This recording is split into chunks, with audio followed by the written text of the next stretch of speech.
This episode of After Dark is brought to you by Netflix. For a free 30-day trial, head on over to netflix.com/GamebreakerTV. Gamebreaker TV.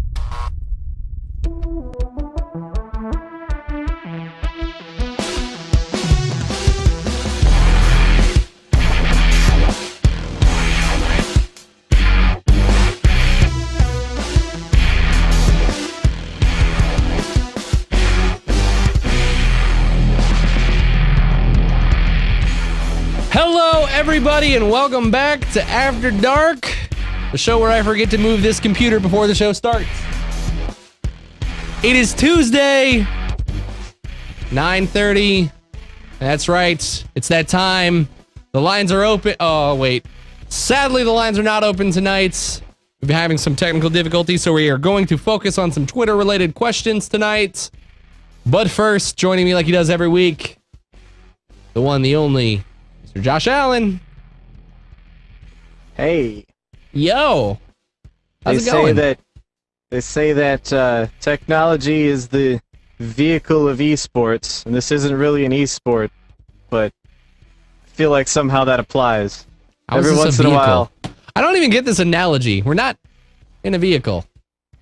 You got to take the bus to get to the short bus? You know what? You've got to...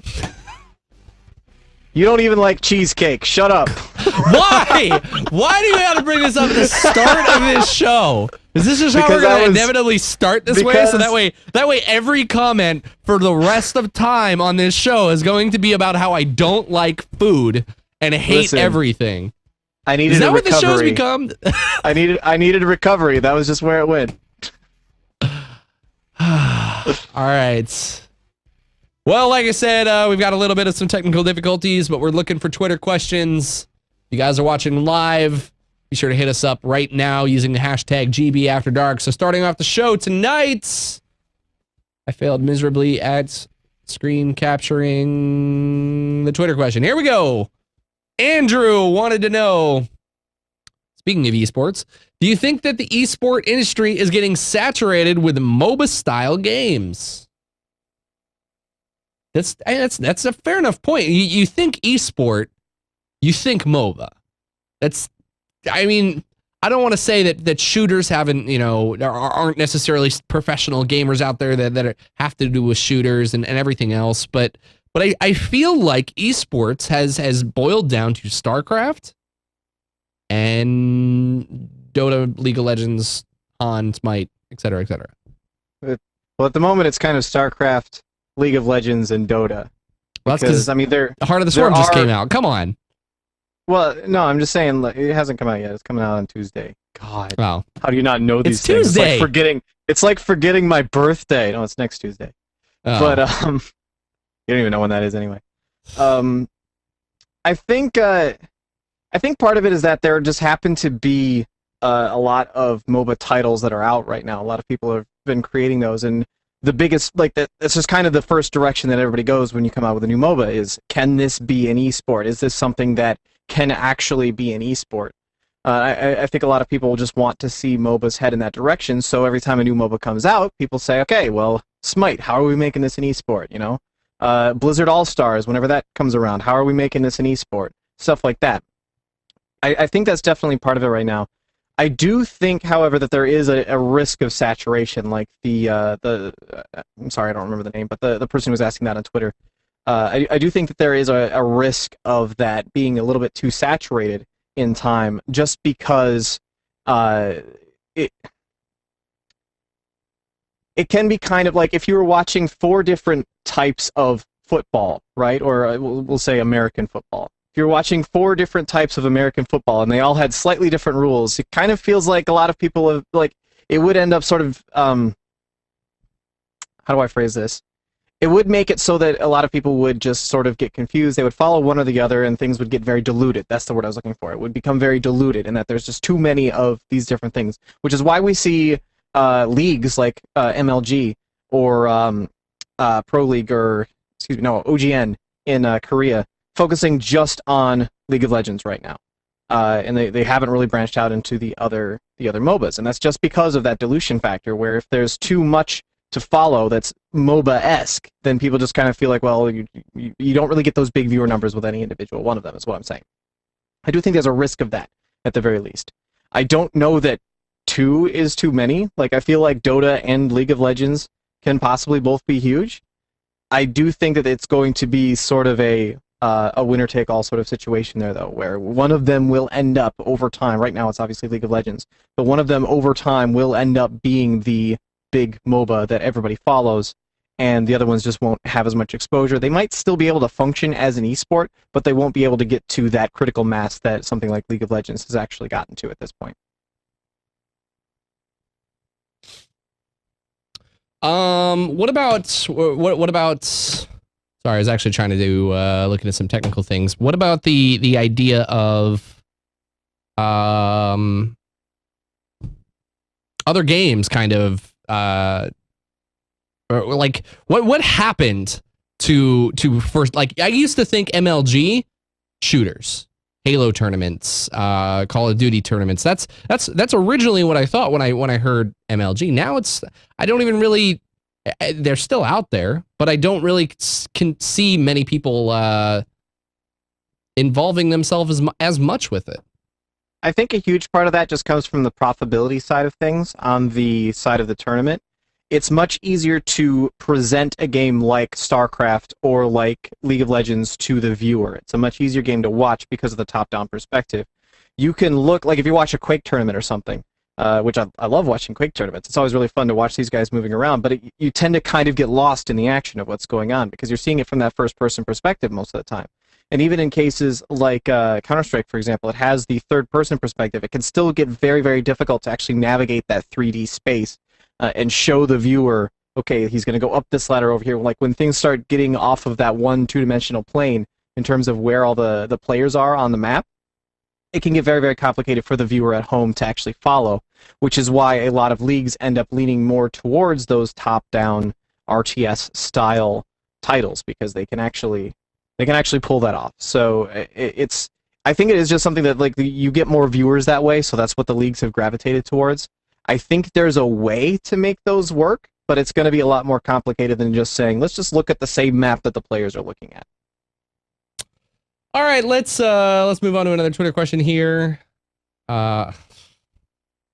Really? This is what we've come to? As if Josh doesn't have to be the one who mentions it off the top of the show. You guys are going to start tweeting in your questions about it. Cheesecake wants to know... I don't know what I did to deserve this treatment, but I just wanted to say I'm sorry. Chat said that they can help. You know what? You know what, Cheesecake? You know what you did to deserve this? You're not as delicious as cake. All right? You're not fluffy. You're not icing that I could just literally eat with Teddy Grahams, and you're just not as good as cake. That's what you did to deserve this. And you killed my mother. So I've got a vendetta against all Cheesecake from here on going forward, and I'm building an army against you. So back off. Well, that escalated quickly. Damn. Wow. Yeah. I'm sick. I'm putting up a stand against Cheesecake everywhere and simply saying that I'm not going to take it anymore. I'm done with your cheesy, cakey goodness. Don't worry, Cheesecake. You'll be safe with me. Just come over to my place. I promise you'll be safe here. I don't think you'll be safe at Josh's. Cheesecake, you are literally at a loss because you're an enemy of me and you're a delicious friend to everybody else. So just call it quits. You've got nowhere to run. Because I'll hand you over to Josh. Come hide out at my house. I'll hand you over to Josh. All right. You know what? We need to make sure that both Mike and I get tons of cheesecake because then basically I'm getting 2 pieces of cheesecake each. Fantastic. That's true. All right. Next caller, Top Gun wanted to know.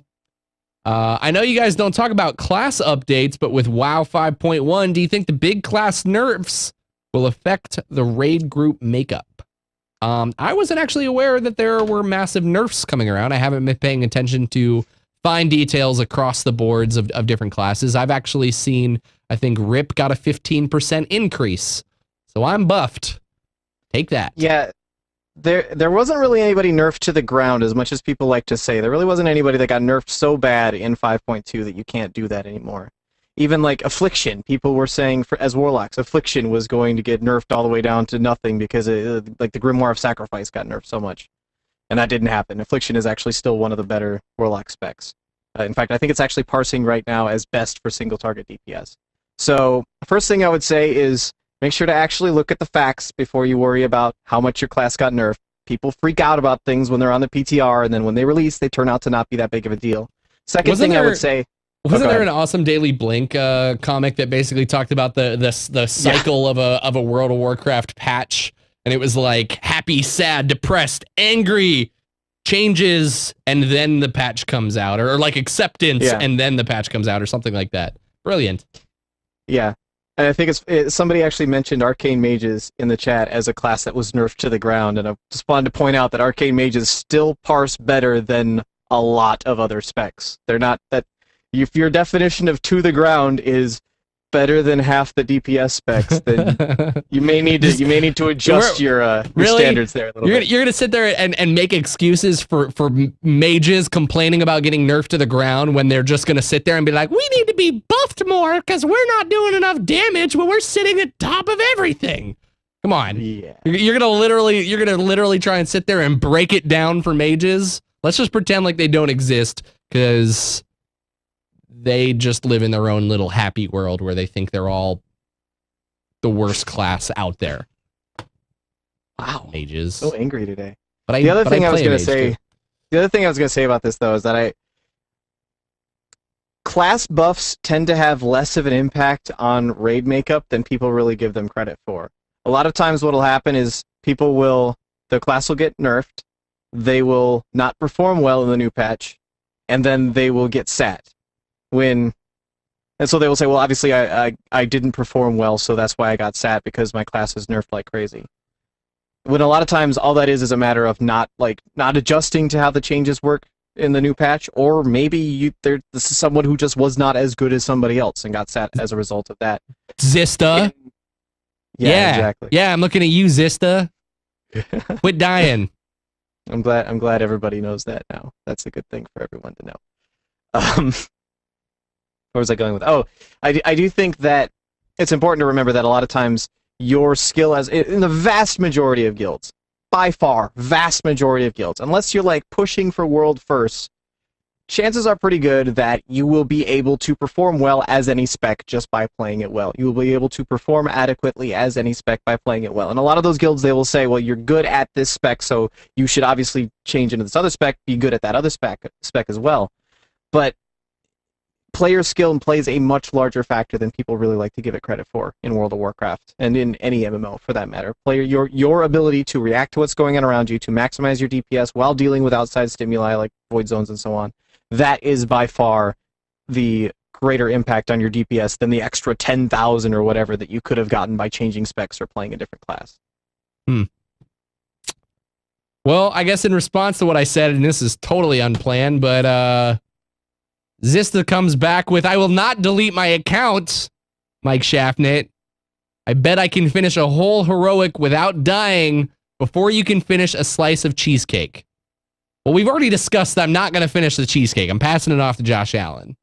Now, I don't know how good, or you just called about it, or you gave us a message last week about how you're dying all the time. So clearly, if you're dying all the time, I'm pretty sure I could snail mail the cheesecake to Josh.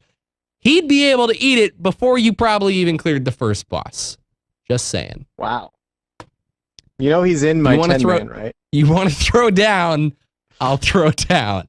So basically, we're going to be wiping on Jinrock a lot this week. Yeah. Have fun with that, Josh. Have fun. Yeah.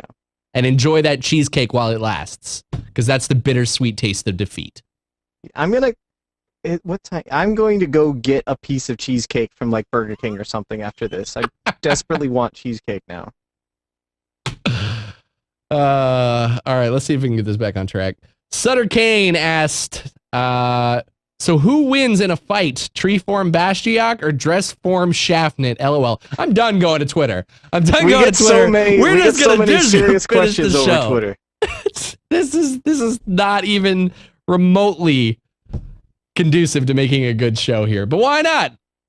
Who wins in a fight? Treeform Bastiak or Dressform Shaftnet? I'm going in all in on me.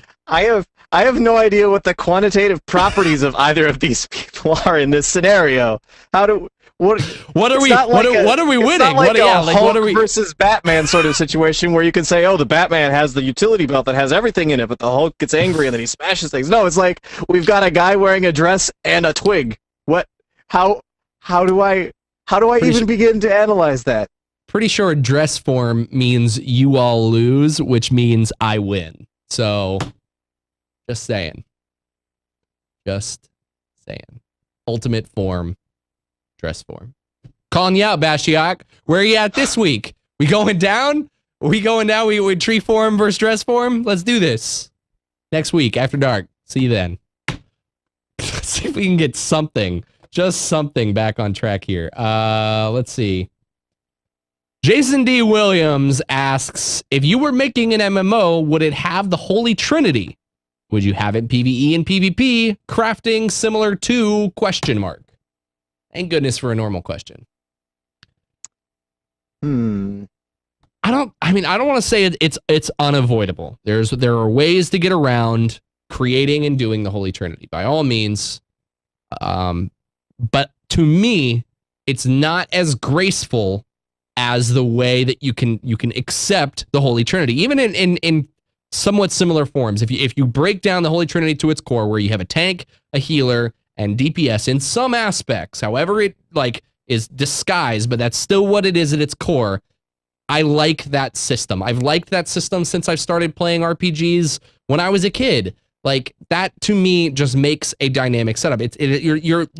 You put thought and idea into, and again, I guess you're talking MMO. I'm talking a little bit more RPGs, but you put thought and idea into how you build your team, how you build your characters to fill specific roles without feeling a massive chaos. Now, I might get a little bit of hate for this when I refer to my Ascalon Catacombs run through of Guild Wars 2.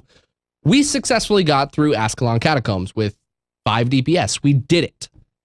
Was it the easiest thing in the world? No. Did I stand in a lot of traps and get myself killed? Yes. Would a tank have helped that? Probably not. But it doesn't change the fact that it was a lot more chaotic.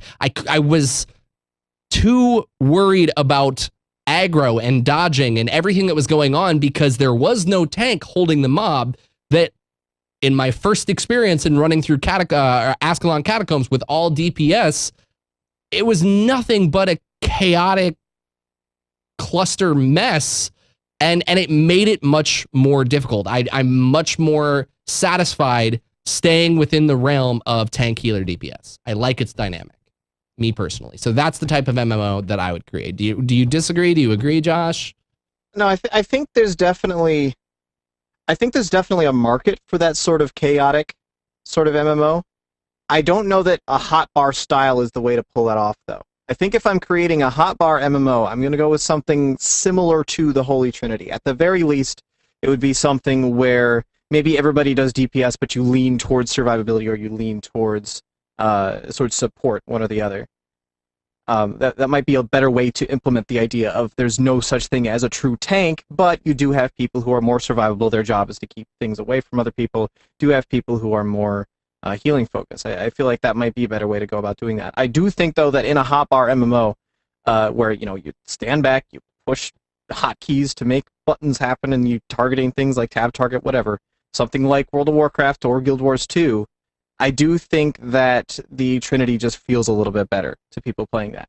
That being said, I totally think there's ways to make the Holy Trinity to make MMOs that don't have the Holy Trinity. I just think it's very, very tough to pull that off in a really, really what's the word I'm looking for?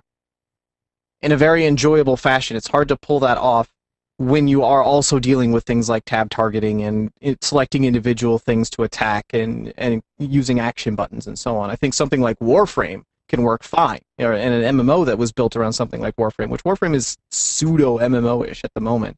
Something like that would be fantastic. You can have support.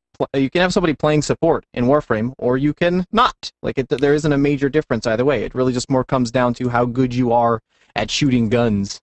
Well, and that's what I was going to say is the the next part of his question was, would you have it PvE and PvP? I think you can break away from the Holy Trinity if you have a PvP focused game. You don't need the Holy Trinity in any, or like, I'll just arena, battlegrounds, war zones. And I don't think it's not needed. It's helpful. Obviously, you want healers to be there. You want a tank to carry a flag if that's an objective, but it's not as pivotal to the user experience to have, okay, the tank's gonna run in there and thunderclap, and that's just gonna make every player say, oh, well, maybe we should attack this guy because he's hitting us right now, and focus, because it just, the Holy Trinity exists to an extent in PvP, well, but it's only so far. It's more like a duo in PvP, because you've got DPS and you've got healers, and obviously there's a lot more that goes into that because there's all sorts of different utility stuff that comes into play as well. But you have healers and you have people who aren't healers in PvP, and every once in a while you'll have a tank in something like an RPG where you've got a flag carrier and so on. But it's more along the lines of you have DPS and you have healers. I do think that one of the things that really ends up being a draw for the Holy Trinity sort of feel is that it gives people a way to specialize into something, a way to say, I am really good at this. Like, I want to be a really good tank. I want to be a really good healer. I want to be a really good DPS. You can pick one of those things and really focus on that and specialize into that so that you have that. It gives you a little bit more of an identity as a player, or at least in that character, it gives you a little bit more of an identity. I think in something like Guild Wars 2, that's something that a lot of players end up struggling with, because they're like, I'm an elementalist, and I throw stuff on the ground all over the place, and I cast these spells, and I guess I'm damaged, but I'm also kind of support, but sometimes I'm also kind of tanky. It just kind of ends up being something where since you have so many options, you don't feel like you can really focus on being good at one of those individual things. Or at the very least, you feel like you are missing out. You are suboptimal to focus on all those things, because it's like, okay, well, you could do all this healing and also all this other stuff at the same time. What do you think about the last part of his question was crafting? If you could create an MMO, what's been your favorite crafting system that you've gotten to experience? Star Wars Galaxies. By far. Can't even refer to that because I never played it.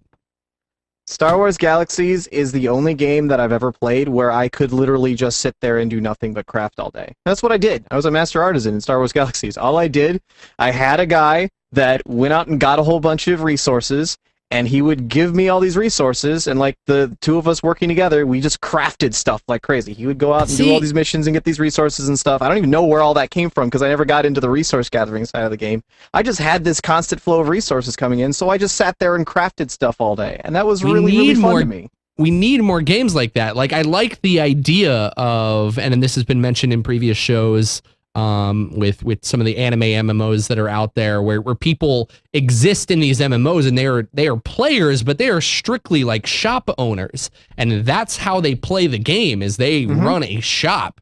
That isn't my cup of tea, but if you can offer something like that to players and they get enjoyment out of it, I would love to see a system like that. And it's a shame I didn't get to experience it in Galaxies, because that sounds like what it was like. Yeah, I mean, there were definitely issues with the system. Someone brought up droid engineers in chat, and yeah, that was something that I looked at one point, and I was like, man, that seems like that'd be really fun, making droids and stuff. And then I was looking into what you could actually do with it, and I was like, oh, actually, this is all just terrible. There's no reason for anyone to do this. I focused on like making speeders and stuff instead. That was a lot of fun. But it's really cool when you can have an MMO that sort of lives and breathes like that. Imagine, if you will, especially if you've only ever played something like Guild Wars or Guild Wars 2, excuse me, or World of Warcraft or Star Wars: The Old Republic or something like that. Imagine, if you will, an environment where the quests are given by other players, and they aren't actually just quests like you don't go up and talk to them and an exclamation mark pops up or something. A guy just tells you, hey, I need some of this, can you go get some of this for me? And then when you want to get rid of when you want to sell off the stuff that you've gotten while you're out there, you're selling that to other players. And when you want to buy gear or other sort of things, you're getting those from other players. That was it wasn't perfect, but that was kind of the environment that Star Wars Galaxies was setting up, and that was in a huge part due to how they had crafting set up. I would love to see something like that happen again. All right, let's move on. We got 31 questions on Twitter to get through. I'm going to see if we can make a lightning round at the end of the show. I do have to point one thing out really quick. EVE Online, someone was pointing this out in chat. Yes, absolutely. I haven't ever gotten super involved in EVE Online myself, but that is absolutely the same sort of idea that they have in that game, is the idea of everything you do is involving some other player somehow. All right. Next up here, Peter wants to know, where would Nintendo... I have no idea how to say that. Mew? Meow? I don't know. Where would Nintendo be if Mario never existed? And where would Apple be if apples never existed? I guess they could call themselves like Orange or something. But that wouldn't be as... Grapefruit. Macintosh Orange? No. Well, they wouldn't be called Macintosh because the Macintosh was named after a type of apple, so it'd be like Tangerine. Are you sure about that? I don't think it was. I could Macintosh be wrong, is a but type, I don't... It was the Apple Macintosh. They named it it is after a type of apple, but I don't know if... It was after the Apple IIe. That's where that came from. All right. You win this one, Mr. Lord. What else would they... Oh, we happen to know a guy named Yeah, we're going down this road. All right. That. We're going down this road. What would they call Apple if Apple was never an apple? Or if we didn't have apples? First off, that'd be a sad world to not have apples. They could call it Honeycrisp. Do you like apples? Do apples pass the test? Apples... Specific apples. Specific apples pass the test. They have to be tart and slightly on the sour side to pass the test. So more like a Granny Smith, less like a Red Delicious. Well, yes. By the way, Red Delicious, not delicious. Don't like. No, they are awful. They are just the worst. They're very waxy. Who named that? Like of all things, like orange. Carrot. Oh, this is orange too. Dang it. What do we call this thing? I feel like the person who named the Red Delicious was like some guy in marketing who was like, this actually tastes terrible. How can we sell this? We'll just call it Delicious in the name.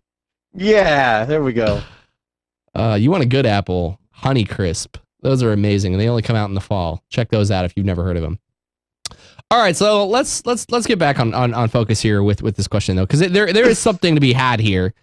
Where would Nintendo be if Mario never existed? Where would Apple be if apples never existed? It's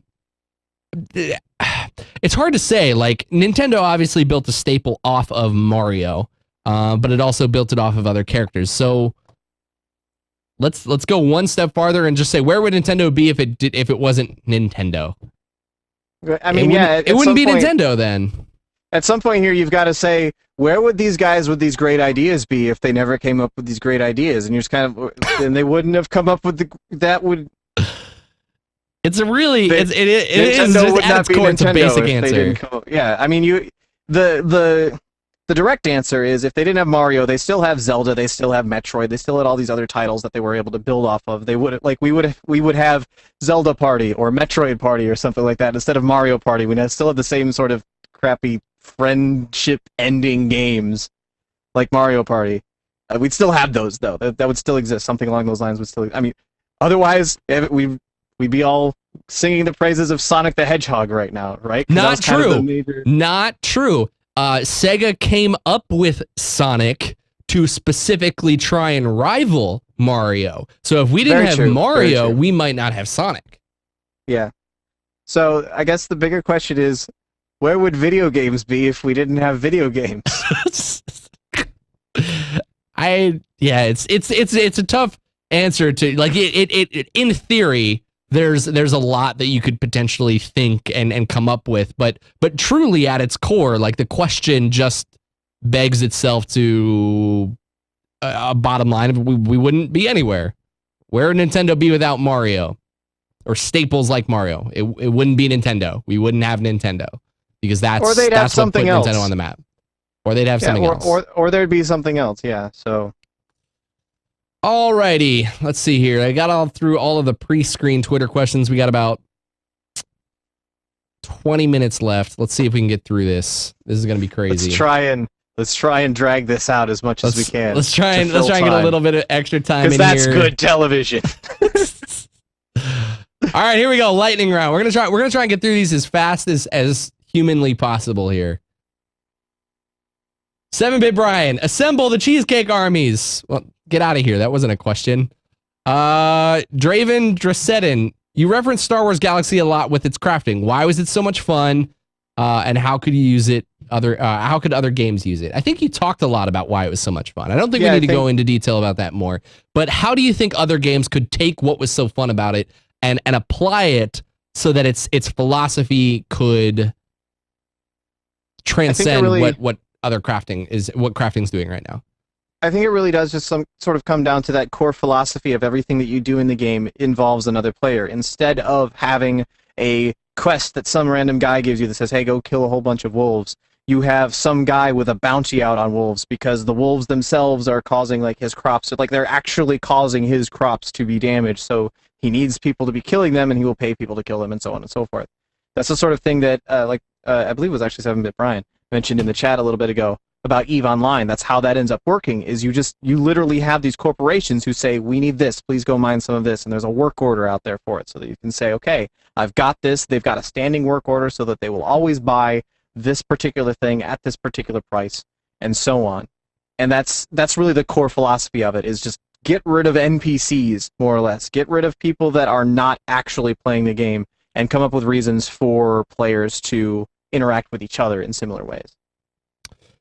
Real quick, I just want to take a moment and dedicate this out to the missing segment of our show, Eduardo's Corner. Sadly, because of technical difficulties, we can't have Eduardo's Corner, but that can't stop us from plugging Netflix.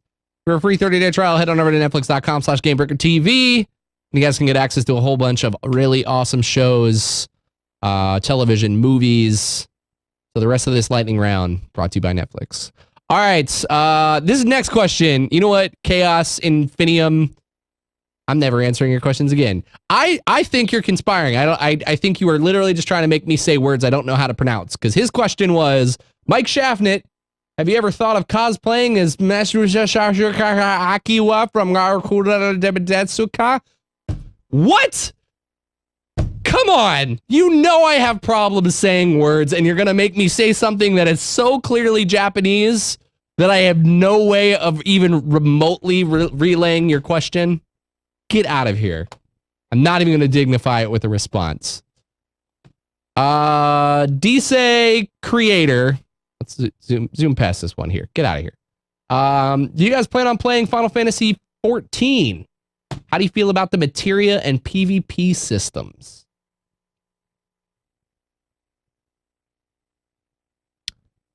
Well, I think you can tell I haven't been paying attention to Final Fantasy 14 for some time now. Yeah, well, this is one that I haven't been paying too close attention. Like I don't know about the materia and the PvP systems. Like I've said a few times, I like to not read up too much on a game before I actually get a chance to go in and play it, because I like to not build up too much expectation ahead of time. There are exceptions, but this is one of those where it's like, okay, well, I already kind of know that XIV. I always feel like calling it XIV because Gamebreaker had a show called that. We know that Final Fantasy XIV kind of bombed the first time around. I'm gonna be playing it because I want to know if they've managed to salvage it, if they've managed to take what they had and turn it into a good game, even if they have to go into it and redo the whole thing. If they're actually able to make a good game out of it, I still want to see if that can happen. But it's something that I haven't been looking into too much ahead of time. So to answer the first part of the question, yes, I'll be playing Final Fantasy XIV, even if it's only for a little bit. But I don't know enough about the materia and the PvP systems to comment on those. Next up, Jeremy Hackala wanted to know, what do you think about the drama between WarZ allegedly stealing their idea from DayZ, the Arma 2 mod's success? First off, is this, or like, I feel like this question was relevant months ago. But maybe, you know, we weren't doing this show when this was topical, so let's spend a moment and at least answer his question here. We see it all the time. We can't blame. Look at what happened with Minecraft and all of the knockoffs of people trying to create Minecraft as games. Like, it just happens. When something's wildly successful, of course people are going to try and capitalize on the idea of what the game truly is. You can't blame people for doing that. I go out and watch a movie or see a show on YouTube and get inspired by it because it's just so good. I want to make something like it. What does that say for me? It causes inspiration, and it can only breed, I think, better games, right, Josh? I mean, it's at the same time. I mean, that's true. Like every time some good idea comes out, it inspires other good. A lot of people, especially in the film industry, will say there's no such thing as a new idea anymore. There's no such thing as a brand new idea. All it is people finding other ideas that inspire them, and then they develop off of that idea into a new one. And that's certainly the case with things like Minecraft has spawned a whole bunch of different. If you look at like Terraria versus Minecraft, I believe Terraria started development after Minecraft was really a thing. I don't know that for 100% certain, but if I remember correctly, Terraria came around kind of after Minecraft did. And they're very, very similar games, but Terraria at least sort of took it in a different direction. They said, okay, Minecraft's got this idea of being able to build an entire environment around you. With Terraria, they took it in a different direction. They made it a 2D game, and they had a whole bunch of other different systems in there as well. Something like the War Z, it was literally just, let's see if we can put DayZ standalone out before DayZ standalone. That was basically all they did with the War Z. They had another title that was already kind of in production. They slapped zombies on top of it. They threw it out on Steam. It sucked. It got pulled off of Steam, and somehow or another it managed to make its way back on there again. I don't know how that happened, but yeah. No, there's a very, very clear line in my mind between being inspired by something and just sort of trying to rip off the idea. Capitalize. And I mean, it came out with a lot of controversy. It came out it launched with so poor quality, yeah. I think, customer service that they actually had to shut the game down. Like, I'm not going to sit there and defend War Z in terms of what I was saying earlier, but I think at its core, it does good things, but when you do go about it the wrong way, you by all means cause problems, and they went about it the wrong way. There's lots of other games now in development that have been inspired by the success of DayZ. We're starting to see a lot more of a resurgence of those sort of permanent death sort of games, or we've seen a lot more sandboxy stuff start to pop up, and that goes like prior to DayZ even. There's lots of games that are in production now that have been inspired by what DayZ is doing. War Z is a title that was just trying to be DayZ faster than DayZ. They were literally just trying to get their title out first so that people would buy it instead of DayZ. Yeah. All right, next up. Actually, that does it. That's it. That's your lightning speed round. Eduardo's Corner makeup for this week. Free 30-day trial. Netflix.com. Gamebreaker TV. Wow. Go there now. Eduardo's Corner. All right, let's keep going down these lines though. We got about 10 minutes left. Let's keep going though. Chaos Infinium. I already told you I'm not answering your questions anymore. Get out of here. Ashley G. I'm gonna say this with regrets. You mad, bro? Have a slice of cheesecake with that wine. I don't like wine, and you should know that. So, yeah, I don't like wine. I don't like wine. What? I don't. We're just gonna keep going. All right. Azumi wants to know, what are your thoughts on single player games using cloud saving, hard drive, always DRM, and long wait queues? So thoughts on single player games using cloud saves. I think you back? You good? You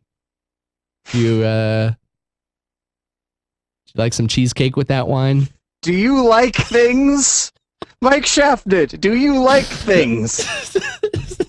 No. Why is this gotta be the topic? What do you? How are you not dead from starvation?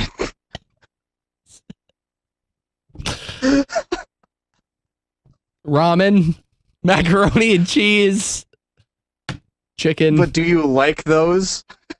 No, I just eat them because I got them because you're hungry. I hear a gurgling and I feel like then I should probably put something in my stomach. All right, so Josh, now that you're back in the game here, single player games having cloud saves where they're always online and I didn't necessarily understand the DRM and long wait queues. Well, what do you think of that? It seems like a pretty clear nod towards like SimCity. That's the recent one here, where SimCity released and had a queue to get into what has traditionally been a single player game. Now, a lot of people will come out and say, well, no, nowadays it's more of a multiplayer thing. There are a lot more multiplayer elements to it, but it's definitely something that we've seen a trend of that recently. We've seen a trend of. I was gonna say, games. Is this new? Yeah, it's sort of the writing on the wall at this point. Is like this sort of thing it keeps happening, and as much as I hate to say it, we may just have to put up with it because it keeps happening. I do feel like in the event where someone uses the always-on capability to actually provide an extra service to the player, where they're actually using that, they're putting something out in a way where it's actually like, okay, yeah, there's actually a reason to always be online here, and I don't just mean like friends lists and cloud saves. That's a cop-out answer, but in different ways where there's actually a reason for you to stay connected all the time. I feel like stuff like that is okay. Well, it's not as bad, I should say. But the stuff where it's literally just, you need to stay connected all the time so that we know you haven't pirated our game, that, I get that piracy is an issue, but that just makes it tougher on, that just makes it a pain in the ass for the legitimate purchasers. I feel like DRM, when it gets to the point of making playing the game a pain in the ass for the actual legitimate like players of the game, that's going too far at that point. Sure. All right, let's jump back in here. I'm trying to like pre-screen these Twitter questions. There's really no way because you end up with chunks like this where Zista is declaring war on me, and then right below it, Zista may dial-up to whatever random stuff the mob does, but at least he likes cheesecake. I don't know why you thought this episode has to be called question. Wine and Cheesecake. Wine and Cheesecake, that's what this episode's got to be called. Because no one has a question that's related to being an actual question that we can answer without derailing it 2 seconds later. I mean, to be fair, I don't know why you thought I'm just going to put every single Twitter question up on the screen. Hashtag GV After Dark, and it will get on the show. It's true. It's true. Let's see here. Hey, Mike S., do you literally use Teddy Grahams to make cheesecake? Did you know you can literally use Teddy Grahams to make cheesecake crust? You can, and it's delicious. Also because of the You know what's also delicious? After you're done making a cake, you take Teddy Grahams with the leftover icing, and you dip it in the icing like it's Dunkaroos from when you were a child. Because I know you remember Dunkaroos. Okay, it's just as delicious. Hang on. I need to point something out here. The constituent elements of cheesecake are almost the same as icing. It's a cake made of icing. That's what cheesecake is. It's got the word cheese in it, though.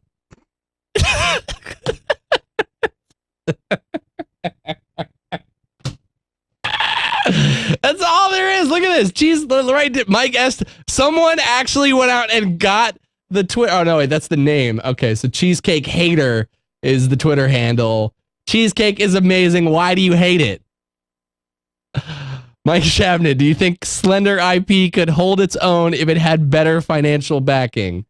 Thank you for getting us off Cheesecake. I think we're past it. I honestly just deal with your size and I'll answer this question myself.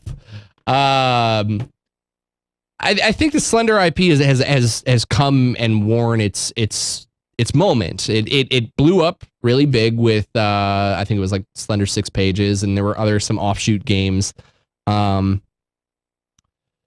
I think you could maybe make one attempt at making a very big, large Slender mythos kind of game that spans this. But I feel like it would end up it would be something that Quantic Dream has to do, and it had to end up very cinema-esque, very Heavy Rain-like, where you're not necessarily playing a game for gameplay, you're playing a game to experience a story.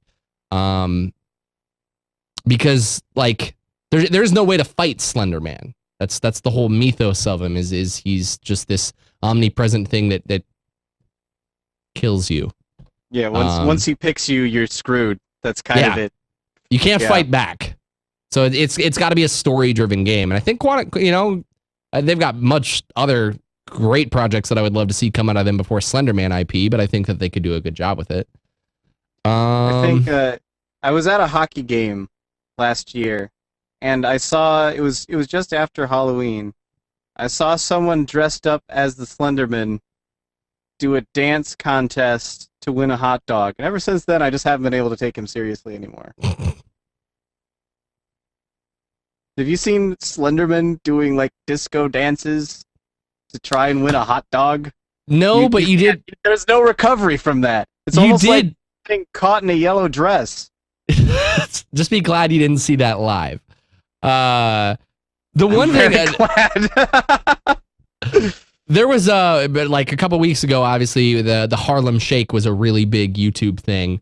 And I got to say one of the few Harlem Shakes that stood out to me was the Slender Man one, where like he's standing outside, you can kind of see him on the balcony during the whole intro, and then when the break or the shift happens, he's in the middle of the room, everybody's lying dead, and there's like blood everywhere, and like that was a great Slender Man kind of interpretation of. Okay, that actually sounds pretty awesome. It was sweet. It was awesome. I liked it. Kudos to whoever put that out there. All right, we got a couple questions left. Let's see what we can get in here before the show ends. Nom Nom wants to know, at what point does real world expense to raid go too far? For instance, paying to raid at a net cafe, etc. That's a tough question. I mean, would you also say that going to, like, okay, I know a friend of mine who was a part of my raid group, he was a college friend of mine, used to tell me that during raids, he would literally go to Starbucks or Panera because they offered free Wi-Fi and play at Panera so that he could raid. Josh, I guess, is that going too far? Especially, you can give good insight on this because you felt the obligation of the gear grind and having to grind reps to not let your team down. If you're that associated and a part of a raid group, is going and doing something like Panera, Starbucks too far? Or to the next level, something like a net cafe where you don't even own your own PC, as I'm assuming what this is getting at, and the guy goes to the net cafe 3 days a week to raid with his buddies. No, I think that there's a couple of people that I raid with that actually do stuff like that. Like one of the guys in my 10-man, and I believe actually one of our officers in our 25-man actually does something along those lines, where they take their computer to a public internet area, or they actually just play at a net cafe on someone else's computer, essentially. And I think it's mostly just a question of at what point are you willing to, like, how much is it worth to you? How much is that interaction with other people? How much is playing that game actually worth to you? It's more of a question about addiction and getting like priorities mixed up than anything else at that point. And that's going to be something that just comes down to each individual person, the way that they actually deal with those sorts of things. Are you playing at a net cafe instead of paying your electrical bill? That seems like a bad idea. Or are you just playing at a net cafe because you like the environment there? Maybe your computer at home isn't as good and you'd rather be able to actually play. Then that's fine. That sort of situation. I think it's more a question of what sort of means do you have yourself, and are you stretching yourself beyond those? Yeah, I mean, I think that it kind of kicks back. We've had questions when they say, I don't know if it was on After Dark or not. People have asked us how we manage to play all the games that we do and do all the things that we do, and still, I think I was actually on like episode 1 or 2, and still manage to find time to play games and everything else. And I think it becomes a big manage. It boils down to the individual and allocating what their lines of responsibility and desires are, and is not one case specific. You can't just give a blanket statement and say that's going too far, because some people are at different stages. Some people feel different ways about different things, and it's not necessarily something that you can just say, this is the line. If you cross it, you've gone too far. Yeah, I would agree. All right, last question of the night, because we didn't get him in tonight's show, but we can bring it up anyway. So it's Eduardo's Corner. I actually found a question from him. Let's actually make this. It's Eduardo's Corner. Oh, I even got to resize this. This is just going to be a mess. So let's just go here. Eduardo wants to know, straight out to you, Lore, will you ever coach StarCraft Little League? Like a bunch of kids playing StarCraft, like a bunch of like 10-year-olds playing StarCraft. Like they just got out. Their mom comes off and drops them at the internet cafe like they would a soccer field, and they can call you Coach Lore. And maybe when you guys all win a game, they can bring cheesecake to give to all the little kids. Maybe that I don't know that I would ever do something like that, but it still sounds like an amazing. I would watch that. That'd be amazing. Like a whole bunch of like kids playing StarCraft. Like just see. Isn't that the same thing as watching StarCraft? What does the age of the people playing have anything to do with it? No, but if we're talking about like Little League, like, you know, elementary school age. Most of the pro gamers, the younger pro gamers, are still in at least like high school.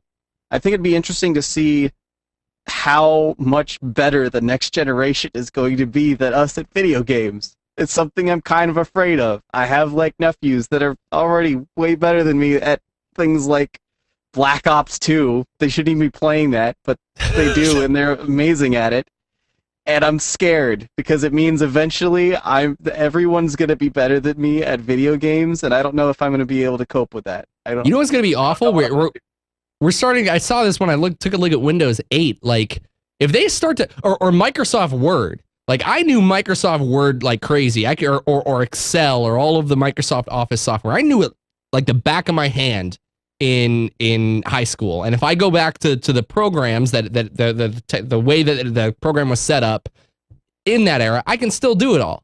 But you slap me into this new like generation of Office software, and I'm lost. They've hidden everything that I knew how to do, and like that's gonna happen. That's gonna happen with games. It's eventually gonna get to a point where we're gonna look at video games, and they're gonna be like computers are to our grandparents, and that's gonna be a sad day. I don't want to know that future. See, the worst part is I have a bit of a superiority complex. I have to be good at games. If I'm bad at a game, I will continue to play that game until I feel like I'm good at it, or at least moderately good at it. If I'm just not doing well, then I'm like, no, I've got to get better. Look at Trials Evolution. Jesus, I cannot stop playing that game because I know I'm not very good at it. So as soon as everyone's better than me at video, I'm never going to be able, I'm going to stop. You realize how pointless that is? That was a complex I had really early on playing World of Warcraft. And I even had this is how I knew that me playing World of Warcraft, even though I still do, was a fruitless effort. I've got a screenshot of having like gear or whatever. It doesn't really make you the best player, blah, blah, blah. But like back when, gosh, it was early Burning Crusade. It was right after Black Temple got released. I've got a screenshot of me literally being #1 in my server in terms of gear. And to me, that was like the pinnacle of being like the best on my server. It's not in the world. I'll take it just being the best on my server. But like literally 2 weeks later, that gets knocked down. And then I'm sitting there being like, oh, I just need to get, 3 more pieces of gear. This guy, it never ends. It never ends with online games. And that's how they keep you playing, is if you can't get over that complex of always wanting to be better than everyone else. It's a horrible, horrible habit. I'm warning you, Josh. It'll spiral out of control. You'll be eating cheesecake under a bridge. You won't know what happened. Well, if I don't know what happened, then I'll just be fine there just sitting with my cheesecake going, this is delicious. Wonderful cheesecake. Fantastic. Mr. Allen, you can find him under bridges eating cheesecake. You can also follow him right there. Bridge, eating every cheesecake. You can also follow him on Twitter @Devilor. Check everything that he does over on Tankspot.com. If you want a whole bunch of other viewer questions, you can check out PST, Weekly Marmots, just a whole bunch of stuff. Just a tip. You got anything new coming out? I have 1 million boss guides coming out. I have to get every boss guide for 5.2, so that'll be fun. That'll be normal modes or heroics? Well, normal modes right now because heroics aren't out yet. But basically, I'm trying to get them up as quickly as I kill them. So, yeah. Be sure to check those out over on tankspot.com. I know if you check around the internet, they're kind of scarce lately. Tankspot.com. Be sure to check those out for all of your World of Warcraft rating needs. You can follow me right here at Mike Shavnitz. Catch me every week right here on After Dark, where we answer your questions live right here on the internet, through the internet, over the internet. The internet hates cheesecakes. Be sure to follow Gamebreaker TV on Twitter and check out the website. We got a lot of other shows. Guys, again, I apologize that we couldn't get live callers on tonight, but thank you to everybody out there who tried to call in tonight. This show cannot be done without you guys. So please, if you guys haven't checked the show out live or thought about calling in, consider it every Tuesday, 9:30 Pacific time. Thank you guys so much for watching. See you next week.